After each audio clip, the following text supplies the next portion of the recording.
शुरुआत करते हैं दोस्तों आज की न्यूज़पेपर की हम मैप वाले हिस्से के साथ में। आज हम वर्ल्ड जियोग्राफी को देखेंगे।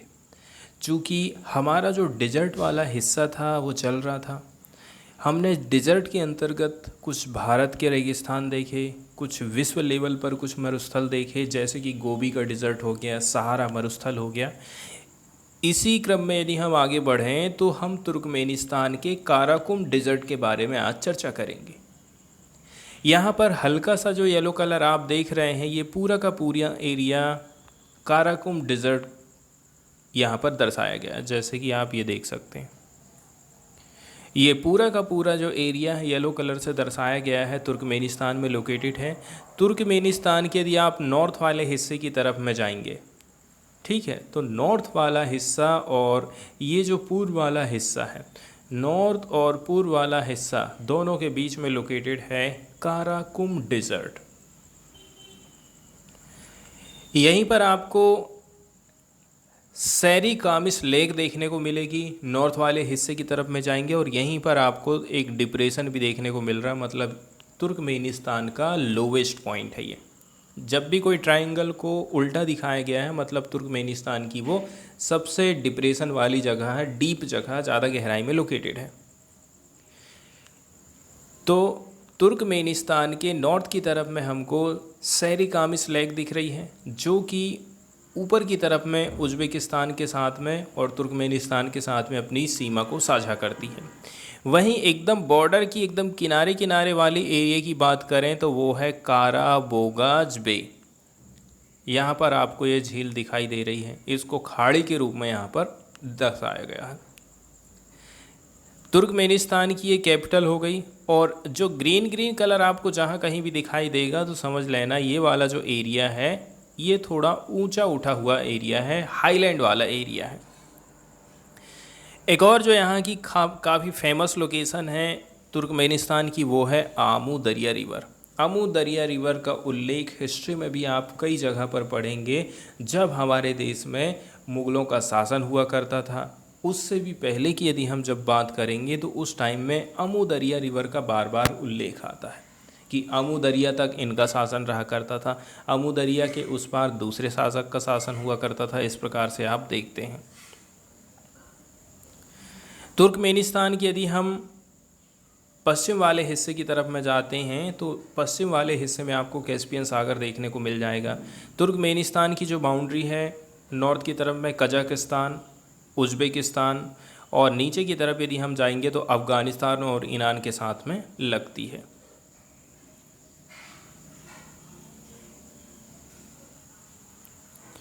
इसके बाद हम आगे बढ़ते हैं और इस डेजर्ट से रिलेटेड, इस रेगिस्तान से, इस मरुस्थल से रिलेटेड कुछ महत्वपूर्ण फैक्ट हम देखते हैं। मैप के माध्यम से तो ये चीज़ क्लियर हो गई है कि जो काराकुम डेजर्ट का एरिया है वो ज़्यादातर तुर्कमेनिस्तान वाला एरिया ही है। काराकुम को काराकुम, तुर्कमेन गारागुम और गारागम, ब्लैक सैंड के रूप में भी इसको जाना जाता है। रसियन में काराकुमी इसको बोला जाता है। कुल मिलाकर के ये ग्रेट सैंडी रीजन है सेंट्रल एशिया में। ये इसने ऑक्यूपाई करके रखा है 70% of the area of Turkmenistan. Turkmenistan का जो 70% क्षेत्रफल है वो इससे ढका हुआ है। एक और जो स्मॉलर डिज़र्ट है कजाकिस्तान में, near the अरल Sagar, is called अरल Karakum. एक फैक्ट यहाँ पर यह ध्यान में रखना है कि देखिए, एक छोटा रेगिस्तान जो कि कजाकिस्तान में लोकेटेड है अरल सागर के किनारे में, इसको हम अरल काराकुम बोलते हैं।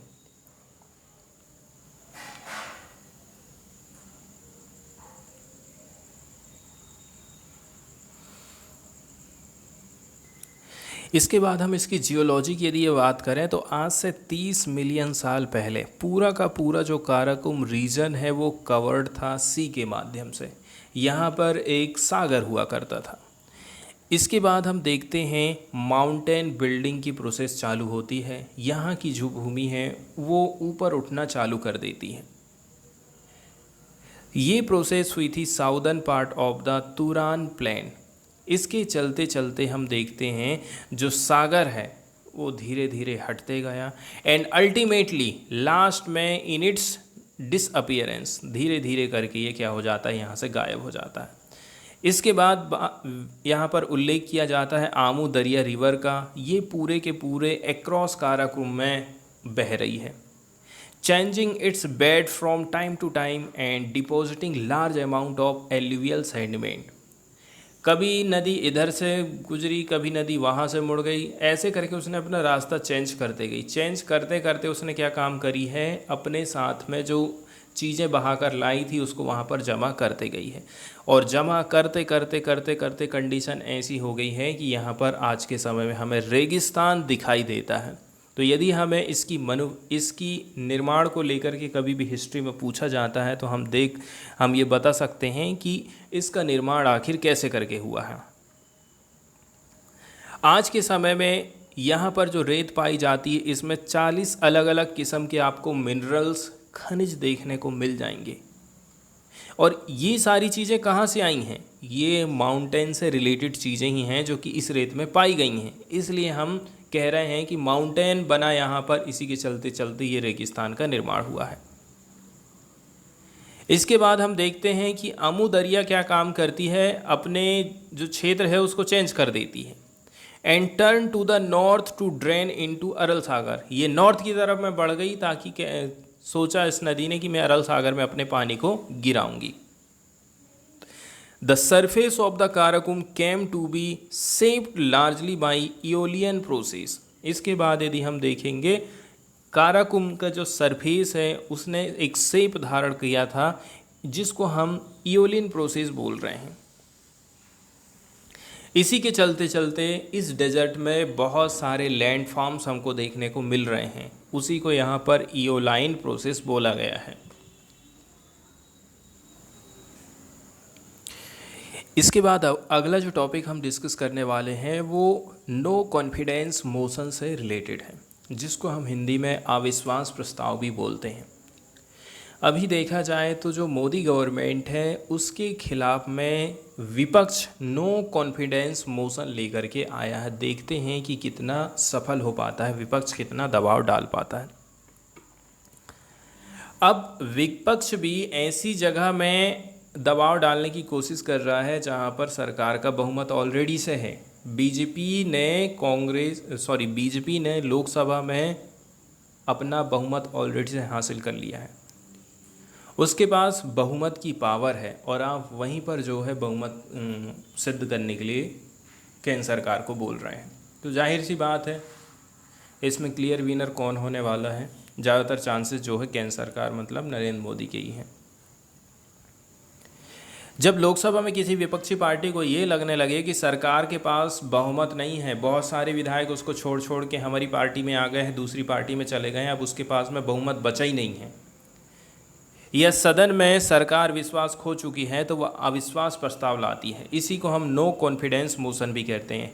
भारतीय संविधान के आर्टिकल 75 में अनुच्छेद 75 में कहा गया है कि केंद्रीय मंत्रिपरिषद लोकसभा के प्रति जवाबदेह होता है। ठीक है, यहाँ पर जो चीज़ लिखी है इसको हमें बहुत ही ध्यान से देखना है, बहुत ही इसको हमेशा हमेशा के लिए याद रखना है। तो एग्जाम्पल के तौर पर ये हमारी लोकसभा है और ये हमारी राज्यसभा है। लोकसभा में जितने भी प्रतिनिधि हैं वो चुने हुए प्रतिनिधि रहते हैं, लेकिन राज्यसभा में जो प्रतिनिधि रहते हैं वो इनडायरेक्टली चुने जाते हैं। अब नरेंद्र मोदी और उनका जो मंत्रिमंडल है वो लोकसभा के प्रति जवाबदेह है।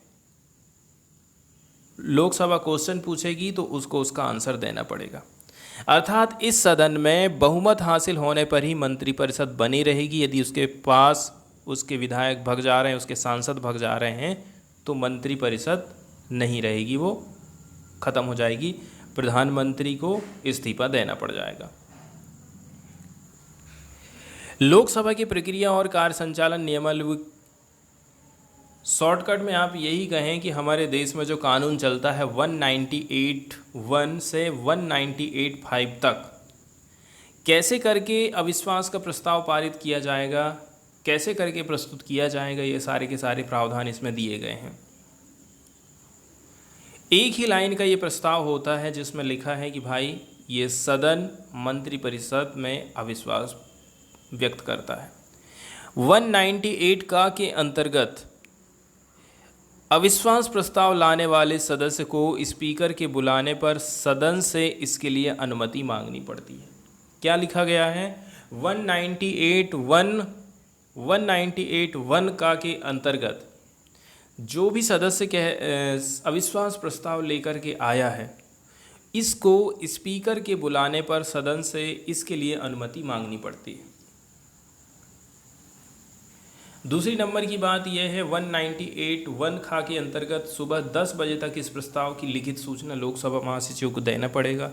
इस समय के बाद मिली सूचना को अगले दिन मिली सूचना माना जाता है। 192 का के अंतर्गत क्या कहा जा रहा है? प्रस्ताव के पक्ष में कम से भी कम 50 सदस्य तो होना चाहिए। यदि इतने सांसद नहीं हैं तो अध्यक्ष प्रस्ताव रखने की अनुमति नहीं देता, कहेगा वापस रख लो, ये कोई काम का नहीं है आपका। 198(3) के अंतर्गत अध्यक्ष अनुमति मिलने के बाद इस पर चर्चा के लिए एक या अधिक दिन या फिर किसी दिन का एक भाग तय करते हैं। 1 दिन लग सकता है, 2 दिन लग सकता है, या फिर 1 दिन में ही 2-4 घंटे में काम हो जाएगा। इसके बाद 198(4) के अंतर्गत अध्यक्ष चर्चा के अंतिम दिन मतदान के जरिए निर्णय की घोषणा करते हैं। 198(4) के अंतर्गत अध्यक्ष का काम करेगा, वोटिंग कराएगा, कहेगा कौन यस में है कौन नो में है, काउंटिंग करेगा। और एक और चीज़ है 198(4) के अंतर्गत भाषणों की समय सीमा तय करने का अधिकार भी अध्यक्ष को है। तो इसमें ये भी हो सकता है कि बीजेपी वाले को आप ज़्यादा टाइम दे रहे हो, कांग्रेस वाले को कम टाइम दे रहे हो, ऐसा भी यहाँ पर होने के चांसेस रहते हैं। इसके बाद समर्थन की तो हम बात कर ही चुके हैं। तो कम से भी कम 50 सांसद, मतलब 50 कांग्रेस के लीडर, उसकी समर्थन करने वाले जो लीडर हैं, 50 सांसद यदि उसका सपोर्ट करते हैं तभी जा कर के ये आप इसको लोकसभा में प्रस्तुत करते हैं, नहीं तो आप इसको नहीं कर पाएंगे।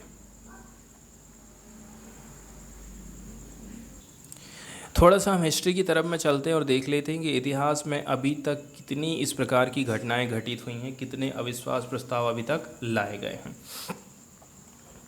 तो भारतीय संसद के इतिहास में पहली बार ऐसा हुआ था कि 1963 में JB कृपलानी ने अविश्वास प्रस्ताव रखा था। 1963 में JB कृपलानी ने पहली बार नो कॉन्फिडेंस मोशन लेकर के आया था। तब तत्कालीन प्रधानमंत्री जवाहरलाल नेहरू की सरकार हुआ था। तो इस प्रस्ताव के पक्ष में केवल 62 वोट पड़े थे और विरोध में 347। तो जाहिर सी बात है ये पास नहीं हो पाएगा। अभी तक देखा जाए तो 26 बार से भी ज़्यादा नो कॉन्फिडेंस मोशन अभी तक लोकसभा में लाया जा चुका है। सबसे ज़्यादा अविश्वास प्रस्ताव 15 ठो इंदिरा गांधी की कांग्रेस सरकार के खिलाफ आए थे। लाल बहादुर शास्त्री और नरसिंह राव की सरकारों ने 3-3 बार नो कॉन्फिडेंस मोशन का सामना किया था। अविश्वास प्रस्ताव का सामना करते हुए यदि हम पहली बार देखें, सब पहली बार 1978 में सरकार गिरी थी। कब गिरी थी? जब उस टाइम में मोरारजी देसाई की सरकार को मतदान में हार का सामना करना पड़ा था और उनकी गवर्नमेंट के खिलाफ में नो कॉन्फिडेंस मोशन 2-2 बार लाया गया था। तो हमें ये इस इम्पॉर्टेंट फैक्ट को याद रखना है। पहली बार कब लाया गया था? 1963 में JB कृपलानी ने लाया था। प्रधानमंत्री जवाहरलाल नेहरू हुआ करते थे, फेल हो गया। इसके बाद 1978 में पहली घटना ऐसी घटित हुई थी जिसके अंतर्गत मोरारजी देसाई अपना बहुमत सिद्ध नहीं कर पाए थे और उनकी सरकार गिर गई थी। इसके बाद 1979 में भी ऐसा हुआ कि जो तत्कालीन प्रधानमंत्री चरण सिंह हैं वो भी बहुमत सिद्ध नहीं कर पाए, इसलिए उन्होंने इस्तीफा दे दिया था।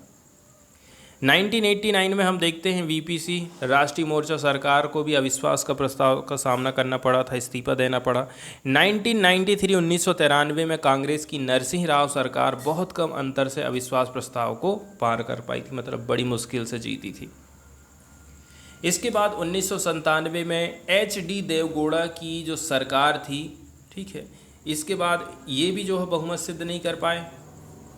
एक रीज़न ये है कि ये जो है ना गठबंधन वाली सरकार हुआ करती थी। कोई विधायक कहीं भाग गया, कोई विधायक कहीं भाग गया, पैसे के चक्कर में, पद के लालच में, तो ये लोग अपना अविश्वास अपना बहुमत सिद्ध नहीं कर पाते हैं। वहीं देखा जाए अटल बिहारी वाजपेयी ने 2 बार विश्वास मत प्राप्त करने की कोशिश करी थी और दोनों बार फेल हो गए। 1996 में उन्होंने केवल 13 दिन सरकार चलाने के बाद मत विभाजन से पहले ही इस्तीफा दे दिया था और 1998 में उनकी सरकार केवल 1 वोट से हार गई थी। अटल बिहारी दो बार हारे, आप इसको ध्यान में रखिए। जुलाई 2009 में अमेरिका के साथ परमाणु समझौते के विरोध में संप्रग सरकार के खिलाफ अविश्वास मत लाया गया था। उस समय प्रधानमंत्री मनमोहन सिंह हुआ करते थे, ठीक है। तो इन्होंने मामूली बहुमत से इस पर विजय पाई थी। जीत तो गए थे लेकिन एकदम ये भी अटक गए थे। सबसे ज़्यादा नो कॉन्फिडेंस मोशन प्रस्तुत करने का रिकॉर्ड माकपा सांसद ज्योतिर्मय बसु के नाम है। उन्होंने अपने चारों प्रस्ताव इंदिरा गांधी सरकार के खिलाफ ही रखे थे। इसके अलावा पूर्व प्रधानमंत्री अटल बिहारी वाजपेयी ने विपक्ष में रहते हुए 2 बार अविश्वास प्रस्ताव पेश किए थे। पहला प्रस्ताव इंदिरा गांधी सरकार के लिए था और दूसरा था नरसिंह राव के खिलाफ में।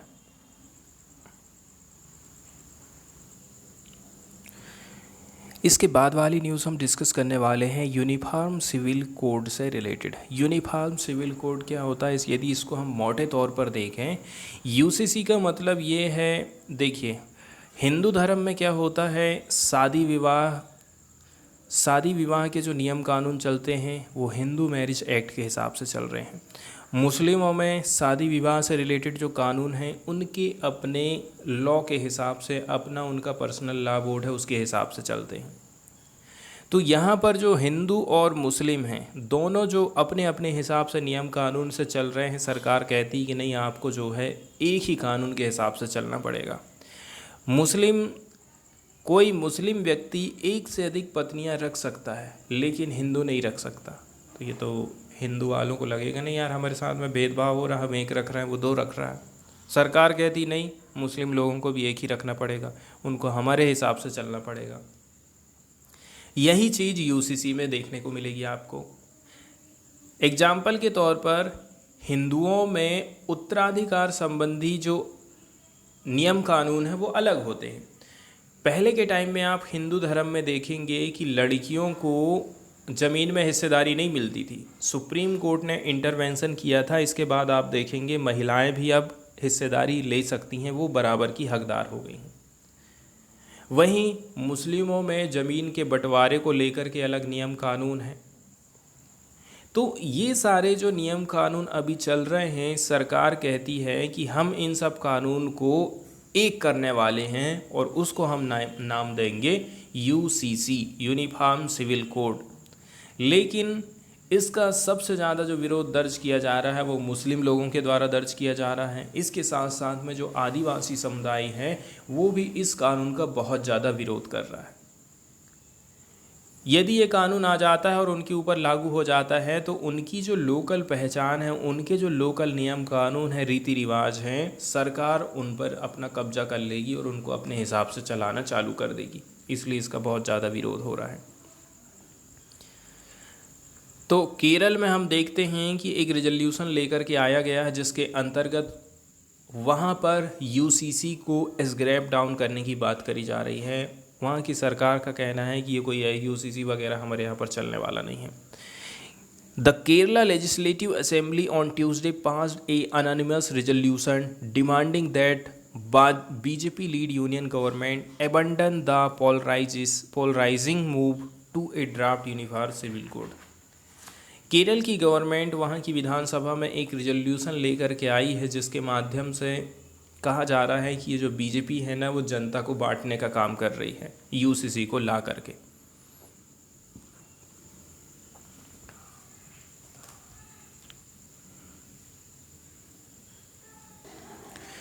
इसके बाद अगली जो न्यूज़ हम डिस्कस करने वाले हैं वो कर्नाटका से होगी और पार्टिकुलरली यहाँ पर न्यूज़ हम कर्नाटका में हेल्थ सेक्टर को लेकर के बात करने वाले हैं। देखिए, किसी एक स्टेट की बात करना इसका मतलब ये नहीं है कि केंद्र सरकार अपने आप अपना पल्ला झाड़ ले और कहे कि वो स्टेट गवर्नमेंट की जिम्मेदारी है। कर्नाटका भी देश का ही एक हिस्सा है, इसलिए ये नहीं सोचना है कि वहाँ पर बीजेपी की गवर्नमेंट है तो ही हम ध्यान देंगे, कांग्रेस की गवर्नमेंट है तो हम कहेंगे कि आप खुद ही निपटो, हम कुछ नहीं कर सकते। तो हेल्थ, एजुकेशन, इसके साथ साथ में रोज़गार, आज के समय में इन सब चीज़ों पर गवर्नमेंट को प्रायोरिटी देने की बहुत ज़्यादा ज़रूरत है। 45,000 से भी ज़्यादा टीनेज प्रेगनेंसीज रिपोर्टेड हुई हैं कर्नाटका में 3 साल के दौरान में। अब आप अपने आप को विश्व गुरु कहते हो और आप ये देखेंगे कि जो टीनेज प्रेगनेंसीज है 45,000 आई है 3 साल का रिकॉर्ड उठा करके देखेंगे कर्नाटका में। तो वहीं यदि हम देखें ये जो नंबर है वो हमेशा ऊपर ही चलते गया है, ऊपर ही चलते गया है। यदि आप 2020 से कंपेयर करें, ठीक है, तो 2020 में 10,101 हुआ करता था, ये बढ़कर के 13,159 हो गया 2021 में। वहीं 2022 में यदि हम बात करें, इसमें फिर से हम जो है सब्सटेंशियल इंक्रीज़ देखे हैं, ठीक है। मतलब आप यहाँ पर क्रमशः वृद्धि फिर से देख रहे हैं, स्ट्रॉन्ग वृद्धि हम आप देख रहे हैं। 19,561 टीनेज प्रेगनेंसी हुई है। मतलब लड़कियां कम उम्र में ही गर्भवती हो जा रही हैं। शादी की उम्र निर्धारित करी गई है 18 साल, लेकिन 18 साल के पहले ही वो टीनेज हो जा रही हैं। और हमारे देश में गर्भपात कराना अपराध सिद्ध कर दिया गया है। सरकार कहती है कि आप गर्भपात नहीं करा सकते हैं। जब आप गर्भपात कराने से उनको रोक रहे हैं तो जाहिर सी बात है वो कुछ ना कुछ करेंगी ज़रूर। गोली दवाई खा लेंगी बिना किसी से सलाह मशवरा लिए। इससे उनके खुद के हेल्थ में खतरा है, बच्चे के लिए खतरा है। मतलब अनसेफ एबॉर्शन करने के लिए उनको मजबूर होना पड़ता है। किसकी वजह से? हमारे देश में जो एबॉर्शन का कानून आया है उसकी वजह से। फिर भी कुछ कंडीशन है जिसके चलते चलते सरकार कहती है कि नहीं, आप एबॉर्शन करवा सकते हैं। The information was obtained by Oda Nadi Seva Samaste in Mysuru from Commissionerate of Health and Family Welfare Services of Karnataka। बताया गया है कि ये इन्फॉर्मेशन, ये जो रिपोर्ट है किसके द्वारा जाहिर करी गई है, RTI लगाया गया था जिसके माध्यम से ये पता चला है। जनवरी से लेकर के यदि हम जून की बात करें 2023 में, तो यहाँ पर 2736 टीनेज प्रेगनेंसीज देखने को मिली हैं इस स्टेट में। नंबर जो है बढ़ते ही जा रहे हैं। Total number of teenage pregnancies की बात करें कर्नाटका में 2020 से लेकर के 2023 तक, तो वो है 45,557। ये जो डाटा यहाँ पर प्रस्तुत किया गया है, the reproductive and child health portal were conservative, but even they reveal a nearly doubling of teenage pregnancies over the last 3 years। सरकार भले ही अपने आप को बचाने की कोशिश ज़रूर करे, लेकिन यहाँ पर आप देखेंगे जो डेटा है वो डबल होते जा रहा है। यदि कोई लड़की है 18 साल से कम उम्र की है, प्रेग्नेंट हो जाती है, तो इससे क्या होता है? एजुकेशन वो अपना बंद कर देती है। But also poses a threat of malnutrition. इसके अलावा कुपोषण का भी वो शिकार हो सकती है। Among the mothers and children, माँ भी प्रभावित हो सकती है और बच्चा भी इस चीज़ से प्रभावित हो सकता है।